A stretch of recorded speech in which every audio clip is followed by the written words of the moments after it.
लंबे लंबे बाल होते थे, गाड़ी भरी हुई थी, से थे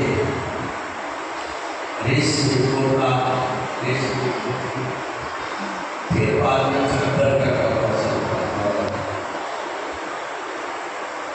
और हमेशा मुंह से कुछ मुस्कुराते रहे। जैसे हम लोग कुछ समझ नहीं आती क्या करते। ये हनुमान चालीसा का पाठ 24 घंटा करते हैं। आपने सुनकर कैसे संभव है? पाठ करते करते सो जाते थे, बीच में गुजराते रहते थे और उनके जागृत हमेशा होती। आप गौर के बाबा जी के ध्यान रखते थे, उनका ऊपर जागृत जरूर रहते और दोनों जागृत में सुपारी के टुकड़े बड़े होते सही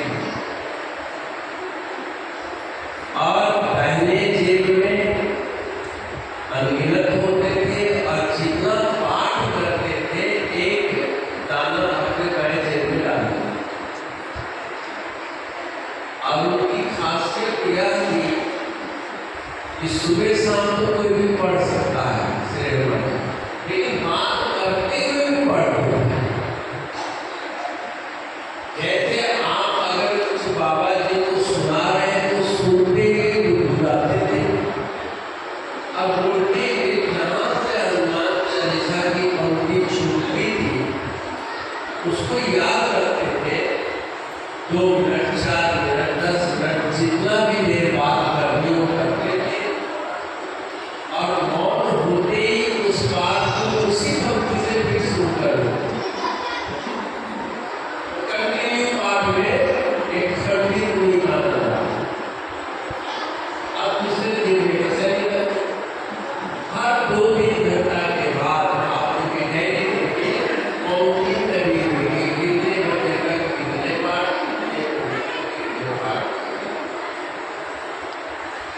तो बाबा से को हनुमान जी की सिद्धि और हनुमान भीगी की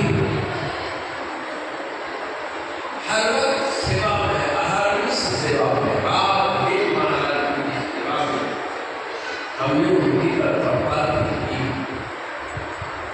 श्री गुरु महाराज जी के जीवन काल में भी हम लोग के साथ ही साथ प्रोग्राम करते और हास परिहास को एक मामूली बात हम लोगों को सेवा करते हुए कभी बोरियत नहीं होने देता। बाबा तुयन बाबा जी और बाबा जी आपस में भगवान की एक बार क्या हुआ, बंगाल की बात है। श्याम जी महाराज जी के चरणों की सेवा कर महाराज जी के चरणों की सेवा करते करते बाबा जी को डॉक्टर बाबा को अंतिम क्षण तक किए महाराज से और फिर बाबा जी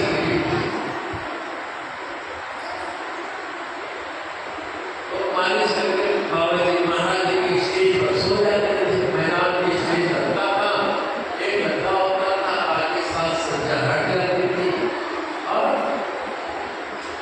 तुरंत बाबा जी आराम चल पाए के सो रहे थे। तो एक नाम था राम चूर जी का एक सहपाठी एक नाम को आज भी है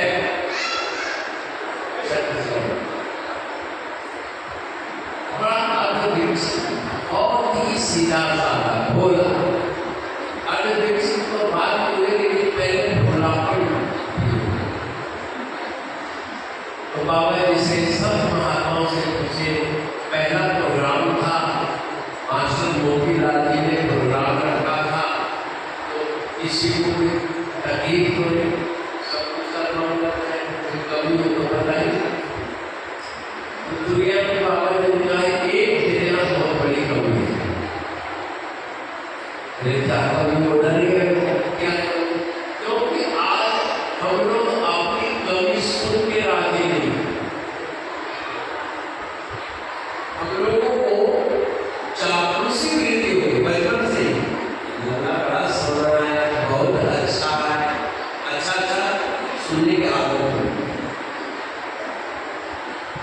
उसको भी लगा कि मेरी क्या कमी रहेगी। बोले तुम्हारे मुगड़ है, मुगड़ को पहलवान को मानते हैं, वो मुगड़। अरे बाबा जी मुगड़ होंगे, क्या करना है रात की 11 बजे रात में। बोले तो बाबा जी सो रहे थे स्टेज पर, बाबा जी बोले मुगड़ से उनका जांग ऐसे ऐसे ठोका जाता है, तब उनको नींद आती है, क्योंकि पैर इतना चंचल के मजबूत है कि आदमी ने दबाए तो होता नहीं है। अब बताओ क्या व्यवस्था थी, आज बाबा जी सोएंगे नहीं, तो बोले मोटे मोटे लड़कड़ है, लड़कड़ से काम चलेगा, काम चलेगा। 2 हफ्ते करके लड़कड़ लेकर बाबा जी के दोनों खड़े, बाबा जी को नींद कौन है, सोशल मीडिया आ गए। क्या बात है भाई, बाबा आपके पैर में कहाँ दर्द है, इधर बाबा जी के पैर में अनगिनत पैसे रहते हैं, सेवा की है, लुटेरे आ गए, जंगल लेकर पाए। बोले नहीं महाराज, वो बाबा जी ने कहा है कि आपके पैर पर ऐसे ऐसे खड़ा ठोकेंगे तब आपको नींद आती है। बोले उनके सिर ठोको तब जाके उनको नींद आती है। बोलो सच्चे दरबार की सेवा एक अलग बाबा जी की सेवा इस बेकारी घाट में भी अपने हाथ से जो तीसरा मंदिर है पुराना बिल्डिंग, उसके जल छत पर सुर्खी और ईंट के चूड़ा दरमोड़ को पिटाई करके बिल्कुल समतल बाबा जी के अकेले हुए भोली हो जाते हैं, सेवा करते हैं। और बाबा जी अंतिम क्षण तक सेवा करते हैं, अपने वजूद में, अपने स्व में, अपनी सेवाएं में रहेंगे। और उसका परिणाम है कि आज बिहार प्रदेश में शासकीय विधि ढंग से सदगुरु के प्रति आम जनता में श्रद्धा होनी चाहिए, वो श्रद्धा हम लोगों के हृदय में बीज दिया है, रोप दिया है। बस उसको प्यार प्रेम स्नेह से सींचना है, उसको पलट उसमें करना है, क्योंकि गुरु भक्ति ये कोई कल्पित नहीं है। बाबा जी के महाराज जी के मिलने से पहले हमारे इस बिहार क्षेत्र में गुरु पूजा नहीं मानते थे कि शादी ब्याह के टाइम में गुरु जी आते थे, शरण ढूंढते थे, एक धोती सवाल कर दिए अपने घर हो गए। गुरु ब्रह्मा मंत्र जरूर पढ़ते थे, लेकिन ब्रह्मा क्या है, विष्णु तो क्या है, शिव क्या है, इसका प्रतिरूप मुझे बाबा जी ने अपने जीवन में दिखाया।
महाराज जी को बुलाया और गुरु महाराज जी के प्रवचनों से बहुत प्रभावित हुए। बोले ये गुरु धारण करने योग्य है, आने की छानिए गुरु न करो जाने। यहाँ के कठोर मेधावी बुद्धिमानों के बीच में महाराज जी, अब उसमें महाराज जी उस समय महाराज जी एक सूर्य मास्टर सूर्य सिंह जी के मास्टर श्री रामचंद्र जी, उन्होंने कहा कि जब गुरु महाराज जी आए तो सोने की किसी ने जंजीर पहना, सोने की चैन वाली घड़ी डाल रखी। तो उनके दिल में संतों को ठाकुर सुने ही नहीं गए। और ये युवक के और ऐसे महाराज जी के से न पूछने योग्य भी प्रश्न उन्होंने पूछा। क्या पूछा? बोले महाराज जी, आप नौजुवक हैं, तंदुरुस्त हैं, हम लोग सामान्य दाल रोटी साग सब्जी खा करके इतना विषयी बने रहते हैं, इतना विषयानुमुखी है जिसका कोई हल नहीं है, और आप मलाई खाते हैं, दूध खाते हैं, घी खाते हैं, हृष्ट पुष्ट हैं, तो आपके मनो पर क्या स्थिति हो? अब ऐसा प्रश्न आज किसी से पूछे गए अपने जैसा सबको समझता है, लेकिन महाराज को शांत चित्त होंगे। महाराज ने कहा बहुत सुंदर प्रश्न। बोले बच्चे, नदी बह रही है, नदी में बहाव है, उसमें दो व्यक्ति छलांग लगाते हैं, एक कहते हैं प्रवीण है और एक अनतैयारी है। अब उस नदी को पार कैसे करें? नाव है, पुल है, सिवाय तैरने के अलावा कोई उपाय है? लोगे आज क्या दोनों पार कर जाएंगे? बोले नहीं, जो तैरना नहीं जानता है वो तो उस धारा की लहरों में बहता हुआ ऊपर नीचे जाएगा और डूब करके मर जाएगा।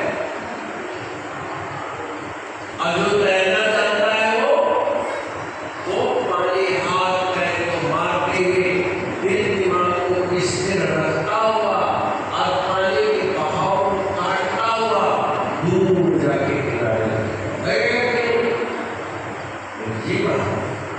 बोले मेरे को सतगुरु महाराज जी ने, श्री नंदी गुरु महाराज जी ने इस समाज के भवंडर में तैरना सिखाया है,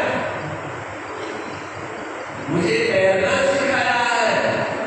आज इसी बल पर मैं समाज में विचरण करता हूँ। आप लोग रजो दुनिया तमो दुनिया खाते हो, दूध दही मलाई मक्खन फल फ्रूट इस सात्विक भोजन कराते हैं। और जैसा खाए अन्न वैसा होए मन, जैसे पिए पानी वैसे बोले वाणी।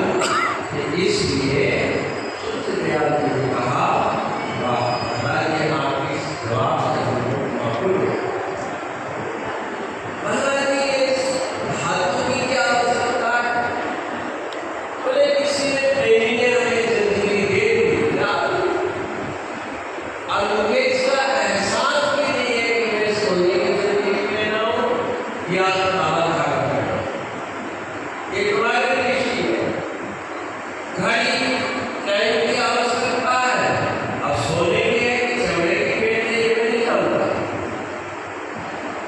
मैंने भक्तों की भावना के रक्षा के लिए कार्य बनाया। महाराज इस पर अग्लोड की बात कर सकते वो महाराज एक आराम से पहले आराम से कुर्सियां होगी, ऐसे तो जाओ आश्रित मान। तो अनेक आराम कुर्सियों के बीच में एक आराम कुर्सी के ऊपर रेशमी चादर बिछाई गई, उसके नीचे एक तकिया डाल दी गई श्री गुरु महाराज जी के लिए, ताकि आराम से बैठे और अलग में थोड़ा आसन हो जाओ, बैठे रहे। महाराज जी बोले सूरज ये बताओ इस कुर्सी का नाम क्या है? बोले आराम कुर्सी। ये कहाँ लिखा है कि आराम कुर्सी पर तकिया रखो रेशमी वाला, फिर उसमें रेशमी चादर बिछाओ, फिर ऊपर बैठो, ऐसा क्यों किया मेरे लिए? बोले महाराज जी कि मेरी हृदय में आपके लिए श्रद्धा है, हमने ऐसा कर दिया। तो बोले बेटा बात ऐसी है, इस आराम कुर्सी में मेरे को भी आराम ही हो रही है, क्योंकि कान के ऊपर वो तकिया जो है वो चादर जो है स्लिप मार रही है। आज मुझे इस पर बैलेंस बनाने के लिए बड़ी सावधानी से बैठना पड़ रहा है। अब तुम्हारे जगह कोई और एक जमींदार आ जाए और वो मेरे को आराम कुर्सी के ऊपर इस ठाट में देखे तो क्या कहेगा? देखो बाबू का टुकड़ा। लेकिन दरअसल में न तो हमने कहा न हमने दिखाया, तुम्हारे भावना की रक्षा के लिए मेरे आरामी को कबूल किए हुए हो।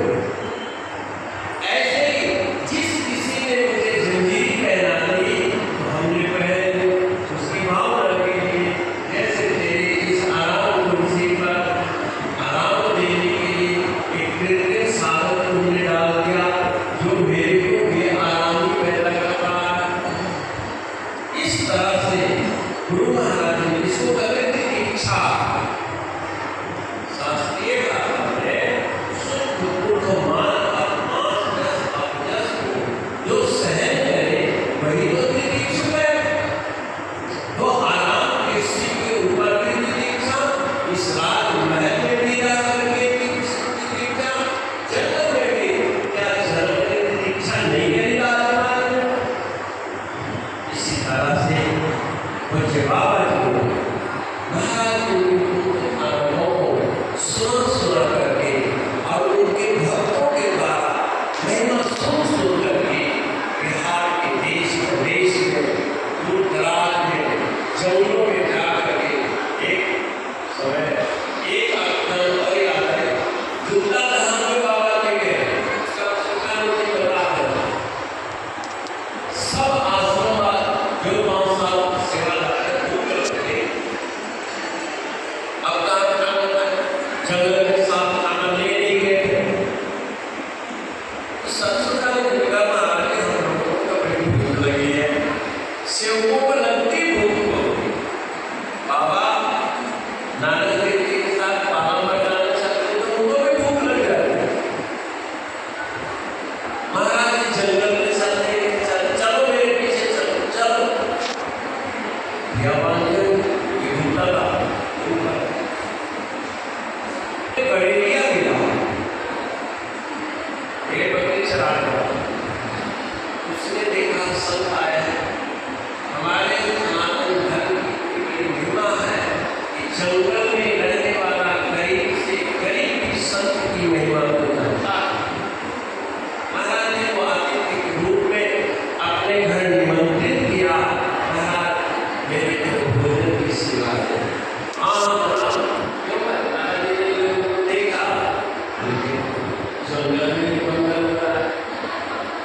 देसी घी में पूरी देसी घी के हलवा, देसी घी की सौंफ की सब्जी परोसी गई और गुरु महाराज के लिए तो आसन लगाया, एकदम मक्खन की तरह कंबल, सफेद रंग का कंबल बिछाया, बड़ा धुंधला था और बोले कि आपका हमने वैसे कंबल जिंदगी में नहीं देखा। जंगल में कौन महाराज जी के लिए सब संसाधन मिला है, ये ईश्वर ही कर सकता है, बेटा वो ही कर सकते हैं। ये हम लोगों की तब बाबा जी के साथ तो कहने का मतलब हमें पुराने भाइयों की संगति में बैठनी चाहिए, पुराने सेवादारों के पास बैठो और महाराज जी की लीला चरित्र जानने की इच्छा करो, तब आपको पता लगेगा इससे बताई क्या होती है, भजन अभ्यास क्या होता है, सेवा सुवर्ण क्या होता है। अभी बहुत सारे यहाँ पुराने सेवक बैठे जिसमें हमारे प्रेम बाबा भी महाराज जी ने एक थप्पड़ मारा पहले बाबा जी के तरासे में मैं गए, बाबा जी को महाराज जी ने संभाला और महाराज जी के कारण बाबा जी ने यहाँ पर ये सुनता हूँ कि जब शुरू में आए तो महाराज जी ने कहा कि जिसको गुरु महाराज जी अपना मानते हैं उसको थप्पड़ मारो, क्योंकि बाबा जी भी कई दफा गाँव प्रकार सब कुछ तय किया है अपने जन्मभूमि में सासाराम जाकर संगीत करूंगा ये सुनते मेरे 3-4 महीने से बाकी दिन कि आज तक महाराज जी ने मुझे अपना नहीं बनाया, क्योंकि थप्पड़ नहीं मारा, अपना तो का पहला पहचान थप्पड़ खाना। महाराज जी सुबह स्नान करके जाते थे, स्नान से पहले सालों भर मालिश होती, ठंड का दिन उसी तरह करके अंगेठी सेकने के हम लोग हाथ पैर करके मालिश कर रहे थे और ये जंगल में बर्तन धो करके गए और मन में आया कि चलो हम भी मालिश कर लेते हैं। तो बाबा ने हाथ ऐसे लगा पत्थर के तरह हाथ महाराज नाक से एक छाप और महाराज मुझे नहाने के बाद महाराज नहाते वक्त कहते हैं कि मैंने कुछ सोखा पड़ मारा, मैंने कहा कि मैं ऐसे तो नया आश्रम हासिल करना है, अभी कुछ महीने हुए उसको मैंने उसका तो बिजली टूट गया होगा, मैंने थप्पड़ मार दिया।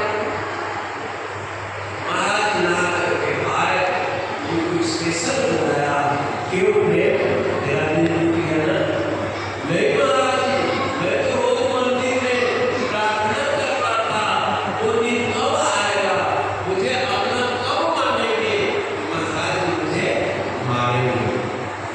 महाराज जी के थप्पड़ के 2 लक्षण है, हाथ भी और कष्ट भी, परेशानी, दुख, कलह, कलेश, जैसे पूछे बाबा जी के नाम की प्रतावली का अध्ययन श्रवण किया हमने, उसमें महाराज जी ने यही कहा कि बीमारी भी मेरी परीक्षा है, मेरी परीक्षा है और मैं उस जगह से तुम्हें जाऊंगा जहाँ महाराज जी अपने बच्चों को देखते हैं। कहने का मतलब हम लोगों को दीक्षावान करना है, कुछ बाबा जी बड़े बड़े मान अपमान अपने ईमानदारी क्षेत्र में झेला तो हम लोग शस्त्रहीन हैं, इसलिए आज उनके प्रति अगाध श्रद्धा है और श्रद्धा की अभिव्यक्ति के लिए बाबा जी का जन्मोत्सव यहाँ पर मनाया जा रहा है और आगे ज़्यादा से ज़्यादा उत्साह मौन के साथ पूज्य बाबा जी का संस्मरण हर घर अपने जीवन क्षेत्र का जो आप लोगों ने सुना है, पत्र पत्रिकाओं में पढ़ा है अथवा अपने बुजुर्गों से सुना है, उसका संस्मरण करें, उसी की चर्चा करें ताकि गुरु महाराज जी की महिमा करें और महाराज जी के इस आश्रम का शान रात दिन 14 पढ़ते रहे। हरि ओम तत्सत। बोलो सच्चिदानंद भगवान की जय। ओम पूर्णमदः पूर्णमिदं पूर्णात् पूर्णमुदच्यते पूर्णमेवावशिष्यते